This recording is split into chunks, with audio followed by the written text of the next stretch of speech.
Welcome back to another episode of Excuse My Grandma. It's Kim and my co-host, Grandma Gail. This week we speak to a TikTok star. She has almost 9 million followers. Which is a few million more than us, Kim, but we're catching up to her. Yeah, we need to hit 1 million still. But her most famous video you might have seen, she imitates her mom and she says, imitating my Hispanic mom, and then does very funny things around the house, and her mom films the videos. And don't give it away. Okay. Let them listen to her when we interview her. Okay. Hope you guys enjoy. Okay, guys, we are joined by Kat Stickler. She has more than 8 million TikTok followers, 1 million on Instagram. Kat, thank you for joining us. Thank you, Kat. Thanks for having me, you guys. I'm literally I know it's a podcast, but I'm trying to square up my body so you don't see my floor. It's so messy.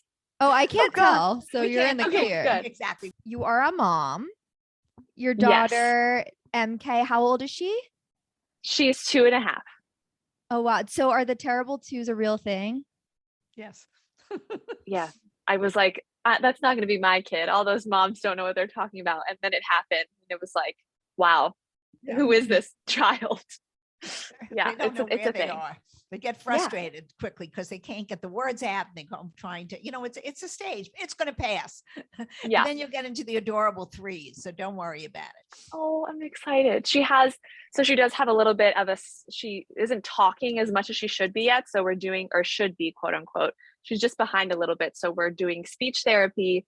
And I feel like that's adding to, she wants to communicate and she's still learning these words. And also I speak Spanish to her at home. So she's learning 2 languages. So it's also, we're all learning here. Now, do you think any of that had to do with the mask situation? Did she wear a mask the last 2 years? The last year, I guess.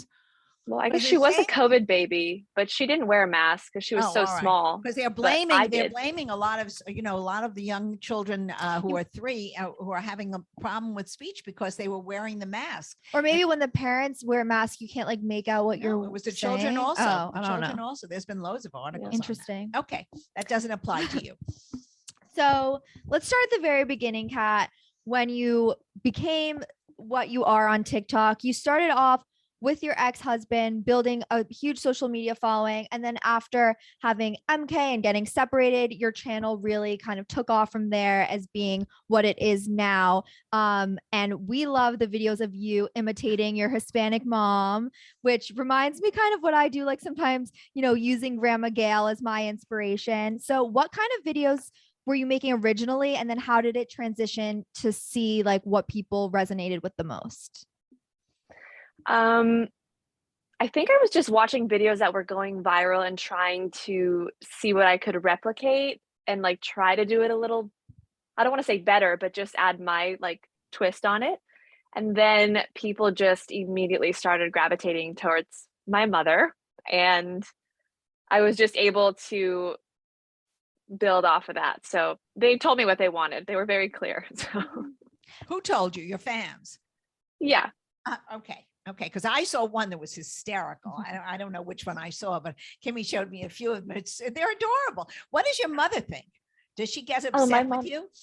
Oh no, she's the one filming and laughing in the background. Oh, well, I heard somebody laughing, but I wasn't sure who that was. Okay, good. Yeah, people don't really know, but yeah, it is her. It's her. Okay, good.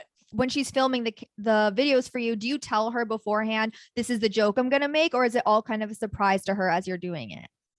No, I don't tell her, just because her organic reactions are so spot on. Yeah. I can't. I always That's what you surprise do her. with me, Kim. Yeah, I don't like to prep you that much because she just, especially if we're doing the TikToks, Mhm. it's sort of going in there blind, and it's funnier, like you say. Mhm. It's more, freestyle, and people enjoy it more, I think.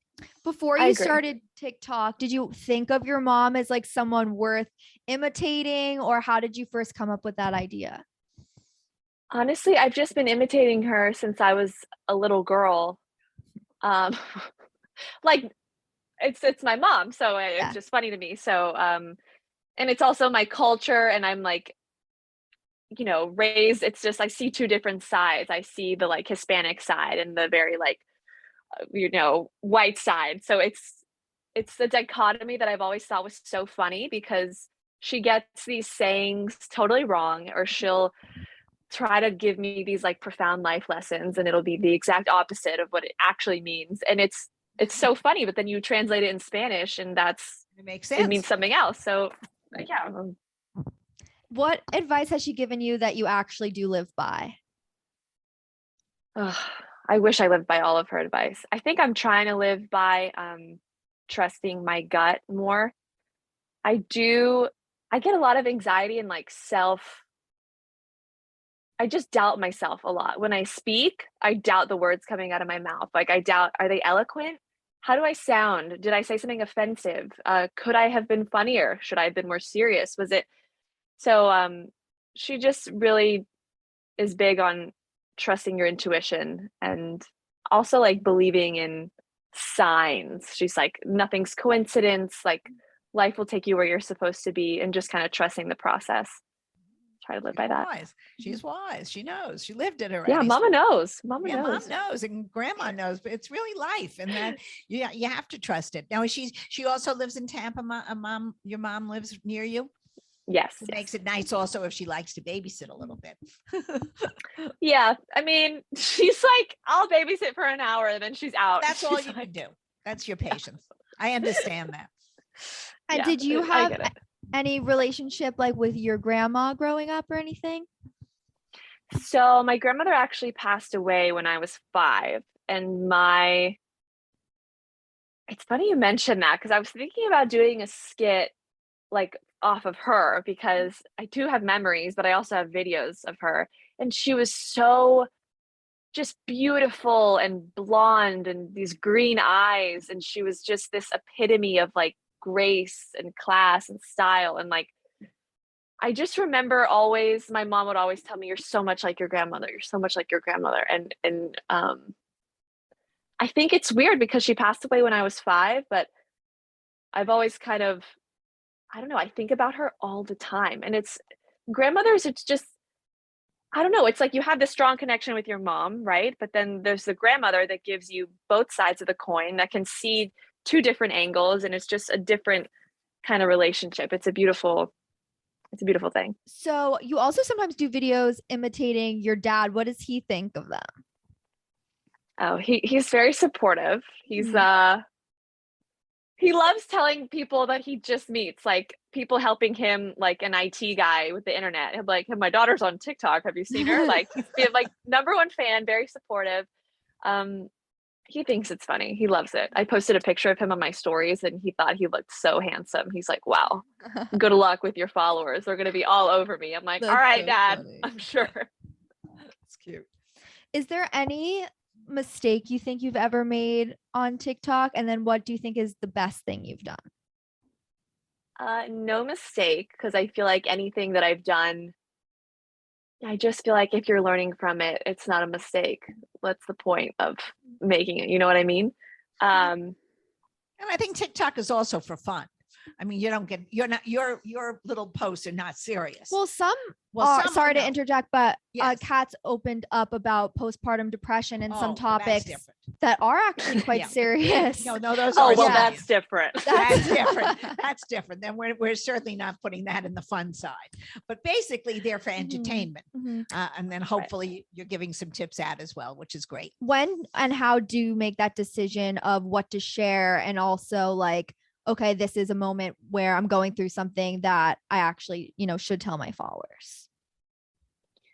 I think, like, for instance, after my divorce, I did like a video where I'm literally talking and I just start crying because they're like, she seems so happy, like everything's, and I am happy now. And it was something that needed to happen, but I didn't want to give this false bravado that like everything's fine and I'm on my own and this is awesome, because it just really wasn't that. But Scary. no one ever starts crying and is like, I need to record this right now. Get me the camera. Like it's just not. So I think that's when it kind of started. And then I posted the postpartum depression, not even to be, yeah, just to like help people and like let them know what helped me, because I'd never Right. experienced anything like that. And yeah, I think vulnerability really brings connection. So I think that's what makes people really bond with you and kind of identify with your story a little more. And I mean, it's Yes. actually such a topical thing right now with Roe v. Wade and all of that.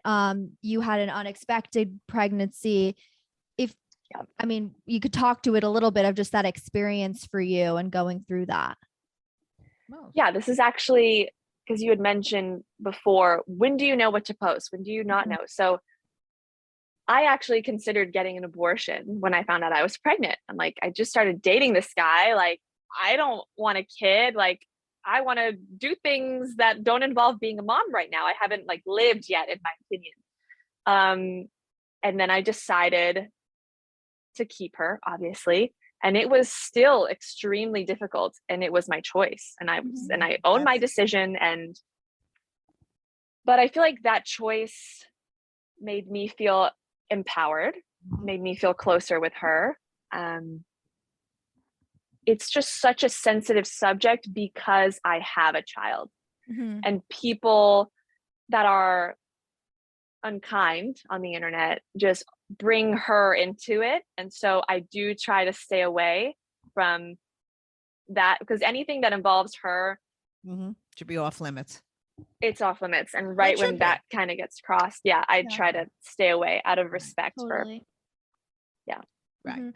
Do you have any advice for single moms that might be listening right now? Just like any tips that you might not think about? How to cope. Yeah.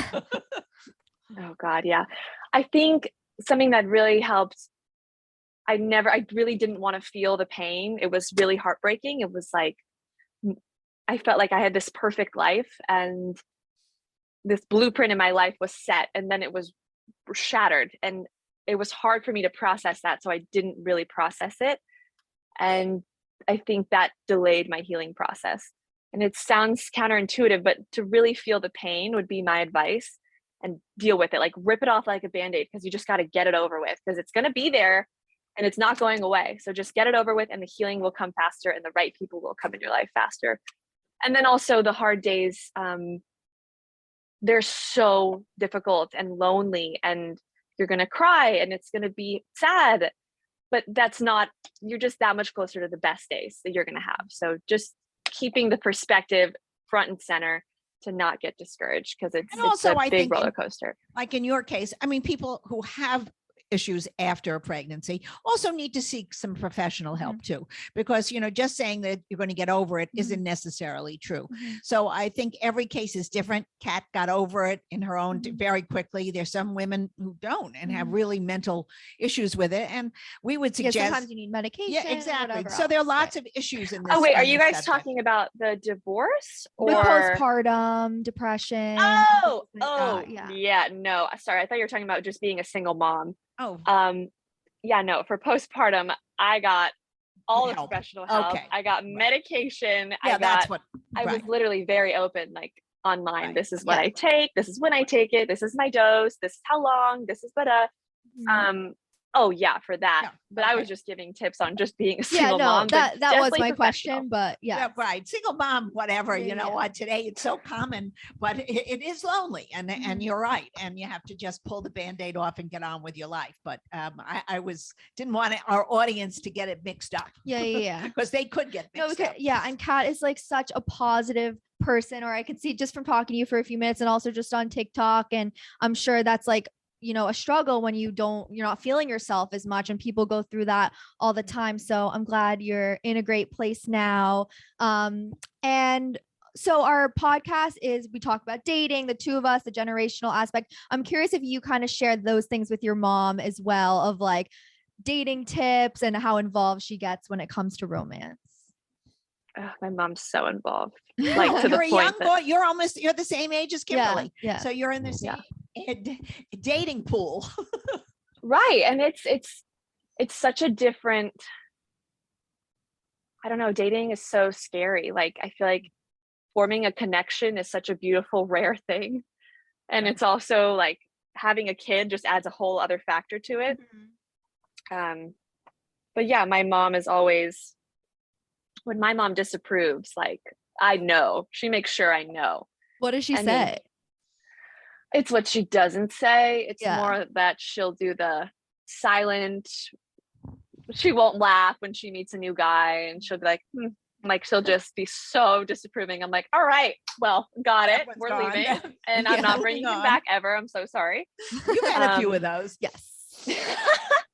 For sure. We all So have. you haven't make it we? known. Well, but I make it known. Your mom was a little more casual about Yeah, it. me Oh, not. in private, she'll Yeah. definitely let me Right. know. Yeah. Right. Mhm. There's no point in and not I- telling because it's ridiculous. If you have a gut feeling, if your mom or your grandmother has a feeling that this guy is not right, you got to say it. And we could be wrong sometimes, but most of the time we're right. I mean, yeah. And I'm dating right now, and it's weird keeping like relationships online because then it's, yeah. you know, what if it ends? Oh, like she can't keep a man, or what if it stays? Oh, she's just with the next man she got with, or what if, you know, there's so many outside opinions that it does kind of blur the lines a little bit with what's my opinion? Like, what do I feel? So I think I have kind of been pulling back in that regard with that part of my love life, just to be You able don't to have to process share it. everything. Mhm. Exactly. Yeah.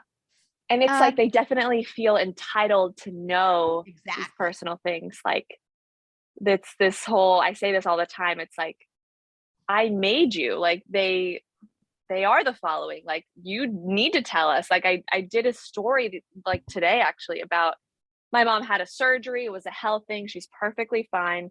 And I posted a follow-up saying like, hey guys, we're just keeping it private, but I just want you to know she's A-okay, everything's good. And a lot of people were upset, like, well, why would you tell us she even had the surgery? I'm like, well, it's because it's part of my life. That's what I've been dealing with. And then like, well, then you have to tell us what it is. I'm like, no, I don't. I don't have to say anything, especially when it's not about me, you know, so Yeah, exactly. it's balancing that. It's a fine line because also like you want to share if you think like, oh, this might help people, or like I might feel closer to them or they might feel closer to me in some instances, but like only Right. you can decide what like that line is. So I Right. totally Yeah. understand. Yeah. I want to end the episode with a game we play with all of our guests. It's called Grandma Gail's Old Fashioned Dating Quiz. So basically, we go through a few hypothetical scenarios and we will deem whether you're more traditional when it comes to love or more modern. Okay, hit me. Let's go. Okay. So the first one is, would you rather receive a call or a text from the person you're dating if it's just to say hi? You can't fail. You can't fail whichever way you go. But are we at the beginning of the dating scene? Like we just started Beginning. dating? Yes. Beginning. Okay, just call me then. Okay. Would you sleep with someone on the first date? No. Dating apps or setups? Well, maybe I would sleep with someone on the first date. Going back. I mean, I never have. I've never really been given the opportunity. Like I've never been attracted to someone Wanted the to go to first sleep time right away. that I'd be like, take All me right, so home. say I don't no. care. Stick in my camp. No, I wouldn't. Sorry, what was the next question? No worries. Dating apps or rather be set up? Set up. Move in together before getting engaged or wait until you have the ring? Ring. Oh, she's Oh my goodness. completely I'm getting traditional. shocked. I Okay. love it. Who should pay for the date? Should you split or should it be like the guy or? I don't want to pay for anything. I will offer. I can buy great gifts. I'll tip. But like, yeah, no. Yeah. Yeah. I don't even bring my wallet to dinner. I just That's funny. That's a good answer. I like I that. know. I want to use that joke, but I won't. I'll credit you. He'll be like, could you pay for the meal? And I'd be like, no, sorry, I don't have my wallet. like Apple Pay, Venmo. 5 out of 5 traditional. I don't think we've ever had that. No, except for me. Yeah. So Grandma, that's we great. have so much in common. I love it because she's telling the truth. She's very Yeah, I smart. think I wish I was like, yeah, I'd sleep with someone on the first Right. date, like Yeah. spunky, but I would literally be over at their house, be like, I changed my mind. Can you take me home? Which is also nervous. okay. Which is also totally fine. Yeah. So old fashioned, I guess. Kat, thank you so much for joining us. We had so much fun. Tell our listeners how they can follow you and anything else you want them to know. I am all platforms on except Twitter. I haven't learned Twitter yet, or Snapchat. I don't even know how to use that. Kat Stickler. That's the name TikTok, YouTube, Instagram, and that's where you can find me. Awesome. And Thank you anything so else much. you need to know. That's a loaded question. Just come on over and I guess you'll find out. Awesome. Thank you so much. Hope you guys liked the episode with Kat. She was very sweet and very revealing because with popularity and with success, she's had some heartache. So it's not always easy out there, even for a gorgeous 27-year-old. Okay, that was a great episode. We will see you next week, and if you don't already follow us on TikTok and Instagram, our handle is Excuse My Grandma. DM us, tell us what you want us to post, what you want us to record, and we will see you next week.